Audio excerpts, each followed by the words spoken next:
આવતીકાલે વિજયભાઈના પાર્થિવ દેહની અંતિમ વિધિ કરવામાં આવશે।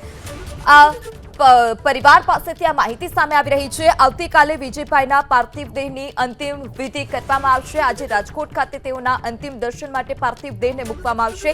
સવારે 11:10 વિજયભાઈના ડીએનએ મેચ થયા છે અને આવતીકાલે રાજકોટમાં અંતિમ વિધિ કરવામાં આવશે। વધુ માહિતી સાથે સંવાદદાતા પરાક્રમ આપણી સાથે જોડાઈ ચૂક્યા છે। જે પરાક્રમ, આવતીકાલે હવે અંતિમ વિધિ કરવાનો જે નિર્ણય છે તે પરિવાર દ્વારા કરવામાં આવ્યો છે। શું વધારે વિગત, અંતિમ વિધિને લઈ કેવા પ્રકારની તૈયારી રાજકોટમાં જોવા મળી રહી છે? ચોક્કસ તૈયારીઓ જે દ્રશ્યો બતાવવાનો પ્રયાસ કરીશું કે જેમનું એક સ્મિત છે તે રાજકોટ વાસીઓના દિલમાં આજે પણ વસેલું છે। આવતીકાલે બપોર સુધીમાં જે પૂર્વ મુખ્યમંત્રી વિજયભાઈ રૂપાણી છે તેમના જે અંતિમ ક્રિયા જે છે તે કરવામાં આવશે। દ્રશ્યો આપણે બતાવવાનો પ્રયાસ કરીશું।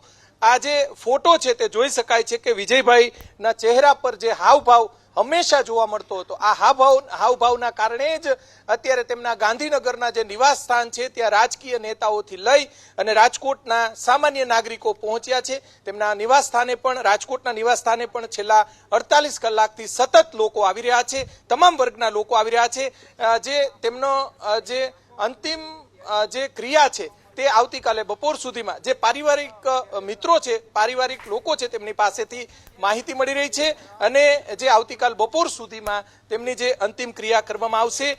તમામ તૈયારીઓ છે તે ભાજપના નેતાઓ ઉપરાંત પોલીસ વિભાગ, જિલ્લા વહીવટી તંત્ર, રાજકોટ મહાનગરપાલિકા, આ તમામ વિભાગો તૈયારી કરી રહ્યા છે। પરંતુ આ ફોટો છે તે બતાવવાનો પ્રયાસ કરીશું। ગુજરાતના પ્રત્યેક નાગરિક સુધી જે વિજયભાઈનું જે સ્મિત અત્યાર સુધી જે જોવા મળતું હતું ને અત્યારે પણ જોવા મળે છે એ દ્રશ્યો આપણે બતાવવાનો પ્રયાસ કરીશું। હંમેશા હસતો ચહેરો અને જે પ્રમાણેનો માહોલ હોય તે પ્રમાણેનો તેમના જે હાવભાવ, સાથે સાથે કોમન મેન તરીકે તેમની જે છાપ, નાનામાં નાના નાગરિકને જવાબ આપવો, નાનામાં નાના નાગરિકનું કામ કરવું,